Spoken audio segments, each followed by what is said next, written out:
रहती है। जब भी हम किसी मामले में धरना प्रदर्शन करते हैं, किसी पीड़ित को न्याय दिलाने के लिए संघर्ष करते हैं, तो लगातार जसवंत भाई पंजाब से मेरे साथ जुड़े रहते हैं। तो आज इन्होंने मुझे यहाँ बुलाकर जो मान सम्मान दिया है, मैं तहे दिल से इनका धन्यवाद करता हूँ। आप आयोजक कमेटी का धन्यवाद करता हूँ जिन्होंने इतना भव्य और सुंदर प्रोग्राम का आयोजन किया है। तो साथियों, आज आप लोगों ने प्रोग्राम का जो आयोजन किया है, तो सबसे पहले मैं आप सबको अशोक विजयदशमी और धम्म दीक्षा दिवस की हार्दिक शुभकामनाएं देता हूं। और मैं आपको बताना चाहता हूं कि 14 अक्टूबर 1956 को बाबा साहब डॉक्टर भीमराव अम्बेडकर जी ने अपने लाखों अनुयायियों के साथ जो धम्म दीक्षा ली थी, और उससे पहले उन्होंने 1935 के अंदर जब घोषणा की थी कि मैं हिंदू धर्म में पैदा जरूर हुआ हूं, लेकिन मैं एक हिंदू के रूप में मरूंगा नहीं।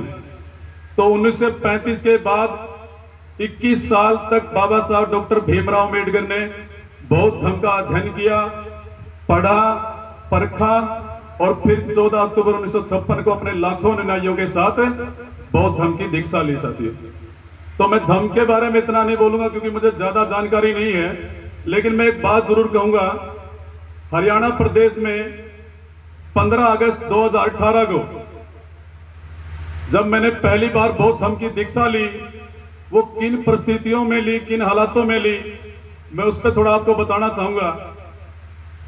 जो मैं आपको बता रहा था कि हरियाणा प्रदेश के अंदर बहुत ज्यादा जुल्म जाती हो रही है हमारे समाज के लोगों के साथ, हमारी बहन बेटियों के साथ आए दिन रेप की घटनाएं, मर्डर, और पता नहीं किस तरह हमारे लोगों को टॉर्चर किया जा रहा है।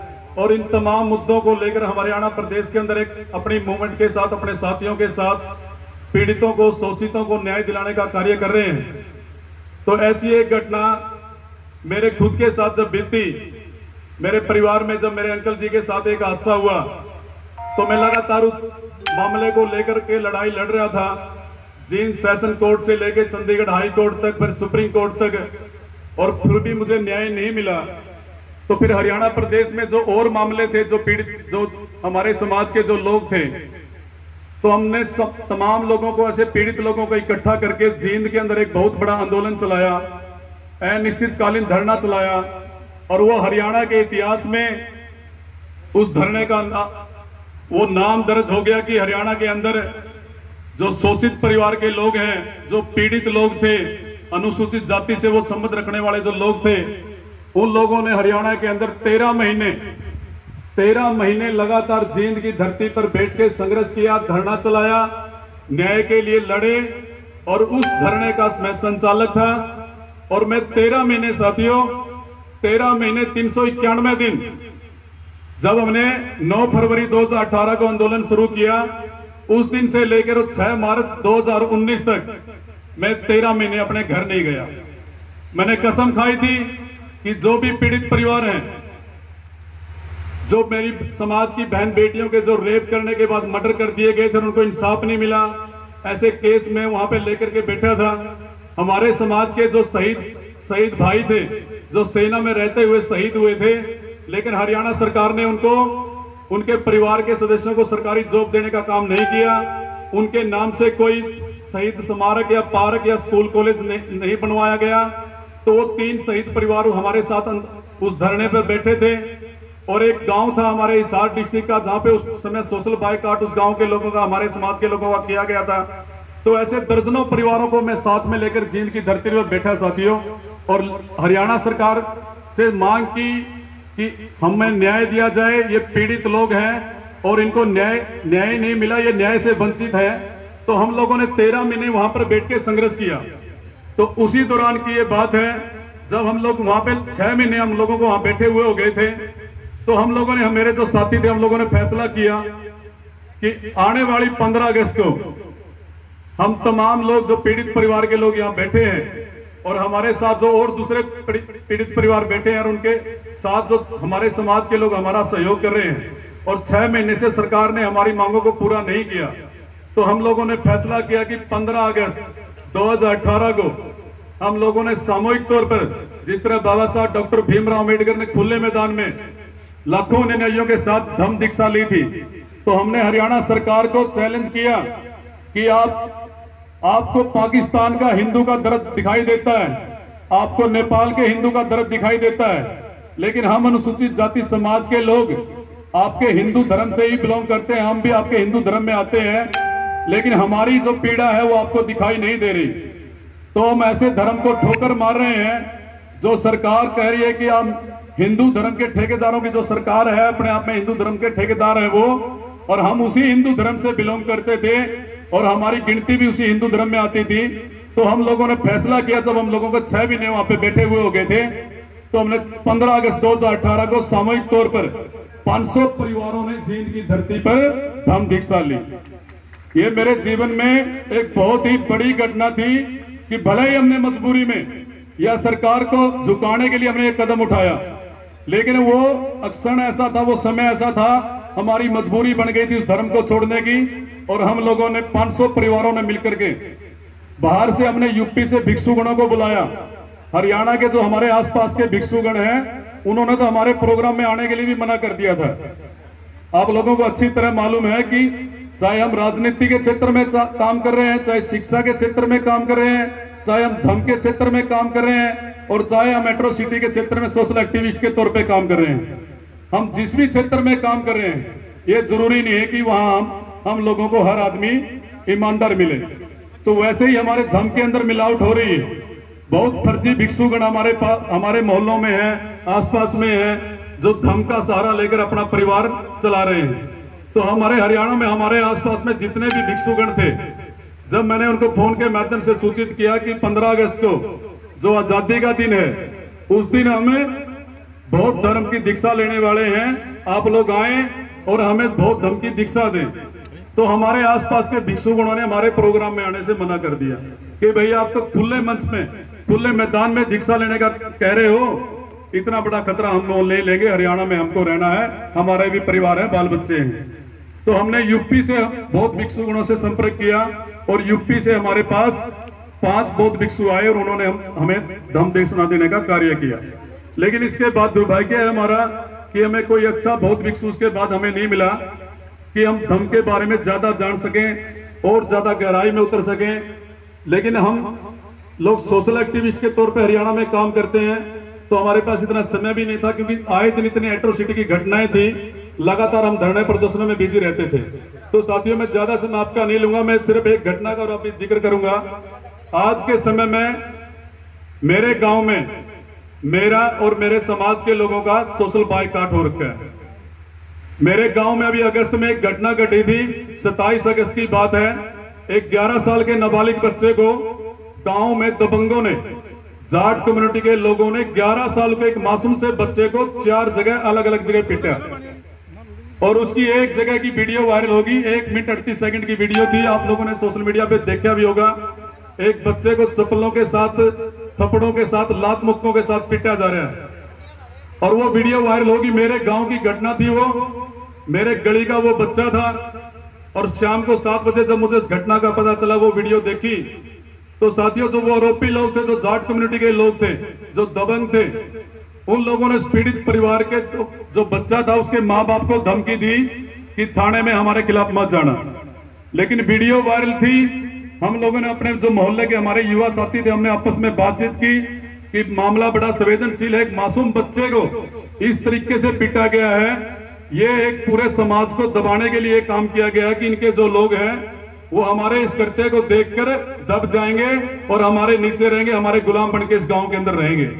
तो ऐसी घटना मेरे गांव में घटी। हम लोगों ने जो वीडियो बनाई थी, जिस लड़के ने उससे वीडियो ली और उसकी डीवीडी बनाकर एसपी साहब जींद को हमने कंप्लेन लिखित में दी। साथियों, अगले ही दिन उस मामले में पर्चा दर्ज हो गया। फिर दर्ज होगी, लोगों के खिलाफ 10 आरोपी थे।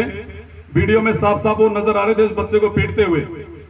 तो जब उन लोगों ने पर्चा दर्ज होने के बाद पुलिस ने पहली गिरफ्तारी 30 अगस्त को की, 29 अगस्त को पर्चा दर्ज हुआ और 30 अगस्त को जो पहली गिरफ्तारी इस मामले में हुई, तो हमारे गांव के दबंगों ने पूरे गांव में पंचायतें की और पंचायत करके हम लोगों को फरमान जारी कराया कि भाई या तो आप इस मामले में समझौता करें और नहीं उस बुरा परिणाम भुगतने के लिए तैयार रहें। हम लोगों ने 2-3 दिन उन लोगों की कोई बातें नहीं सुनी।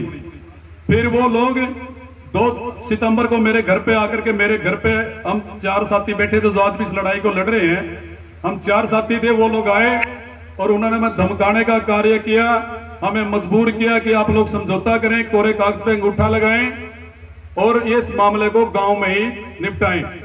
कोर्ट कचहरी के चक्करों में नहीं पड़ना, गांव का मामला है, गलती हो गई कोई बात नहीं, बच्चा था हमने पीट दिया कोई बात नहीं। उनको जरा सा भी अफसोस नहीं था कि उन्होंने 11 साल के मासूम बच्चे को पीटा है। मैं आपको बताना चाहता हूं, SC ST एक्ट, आप लोग सारे गवाह हैं इस बात के कि 2 अप्रैल 2018 को पूरे देश के अंदर इस दलित समाज के लोग, बहुजन समाज के लोग सड़कों पर थे SC ST एक्ट को बहाल करवाने के लिए। तो उस बच्चे को जो पीटा गया था, उसमें जो मुकदमा दर्ज हुआ था, उस मुकदमे में भी SC ST एक्ट लग गया। तो जो गांव के दबंग लोग मेरे घर पे आके मुझे धमकाने के लिए आए थे, तो मैंने उन लोगों से कहा कि जिस तरह आप लोगों को आपके अधिकार प्यारे हैं, हम लोगों को भी अपने अधिकार प्यारे हैं। अभी आप लोग पिछले 8-9 महीने से किसान आंदोलन के रूप में सड़कों पर बैठे हैं, अपने अधिकारों के लिए बैठे हैं। और मेरे समाज ने भी 2 अप्रैल 2018 को इस देश के अंदर एक इतना बड़ा आंदोलन किया था, भारत बंद करने का कार्य किया था, और तब जाकर सुप्रीम कोर्ट को दोबारा से SC ST एक्ट को बहाल करना पड़ा। और आप चाहते हैं कि गांव के अंदर मैं इस कोरे कागज पे गुट्ठा लगा के समझौता कर लूं, हमारा गला कट जाए, गर्दन कट जाए, हम SC ST एक्ट में समझौता नहीं करने वाले। और ये बात हमने खुले शब्दों उनको बोल दी, और उन लोगों ने जाकर के मंदिर से अनाउंसमेंट करवाया कि भाई चमार कम्युनिटी के लोगों ने समझौता करने से मना कर दिया। और अगले दिन फिर गांव में उन लोगों की पंचायतें हुई, और 4 सितंबर को उन लोगों ने मिलकर के गांव में हमारा सोशल बाइकआउट कर दिया, सामाजिक बहिष्कार कर दिया। क्योंकि हमारे जो लोग हैं गांव के अंदर, वो गरीब लोग होते हैं और ज्यादातर इन्हीं के ऊपर डिपेंड होते हैं। इनके खेतों में जाना होता है चारा लेने के लिए, तो चारे की बंदी इन लोगों ने लगा दी कि हमारे खेतों में नहीं घुसना। जो दूधी होते हैं, दूध वाले होते हैं, उनको इन्होंने कहा कि भाई दूध नहीं डालना इनको। और जो किराने की परचून की दुकान वाले होते हैं, उनकी दुकानों से सामान नहीं देना, भाई सामान की बंदी लगा दी।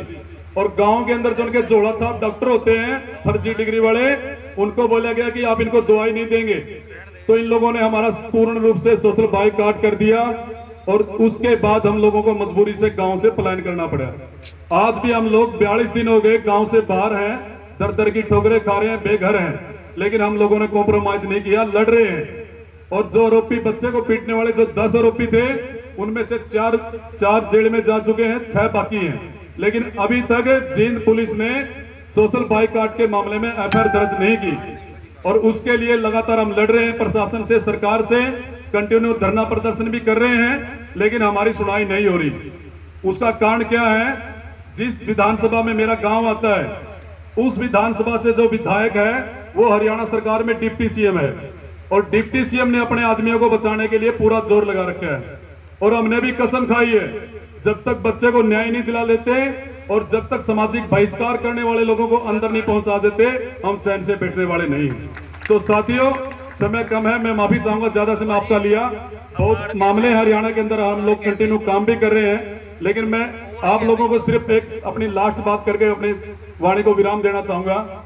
मैं बीच में भी बोल चुका हूं कि हर आदमी, जैसे मेरे से पूर्व एडवोकेट साहब बोल रहे थे, धर्म के बारे में अच्छी नॉलेज थी उनको। मेरा काम है एट्रोसिटी पे काम करना, मैं दलित एक्टिविस्ट के तौर पर हरियाणा में काम करता हूं, मुझे अपने काम की नॉलेज है। आप में से बहुत से साथी शिक्षा के क्षेत्र में काम कर रहे होंगे, जो हमारे बच्चों को पढ़ाई करवा रहे हैं, लाइब्रेरी के माध्यम से उनको किताबें बांट रहे हैं, और गली मोहल्ले में जाके शिक्षा का प्रचार कर रहे हैं। तो शिक्षा के क्षेत्र में काम करने वाले लोग हैं, बहुत से लोग आप में राजनीति करने वाले लोग हैं। मैं आपसे सिर्फ एक ही रिक्वेस्ट करूंगा, एक अपील करूंगा कि आप भले ही किसी भी क्षेत्र में काम करें, लेकिन उस क्षेत्र में ईमानदारी से और लगन से काम करें। अगर हम अपने महापुरुषों के मिशन को आगे बढ़ाना चाहते हैं, तो हम लोग तभी सक्सेस होंगे, तभी सफल होंगे, जब हम ईमानदारी से और पूरी लगन से अपने मिशन में काम करेंगे। तो आप लोगों ने अपना कीमती समय मुझे दिया, मुझे सुना, इसके लिए तहे दिल से धन्यवाद। जय भीम, जय भारत।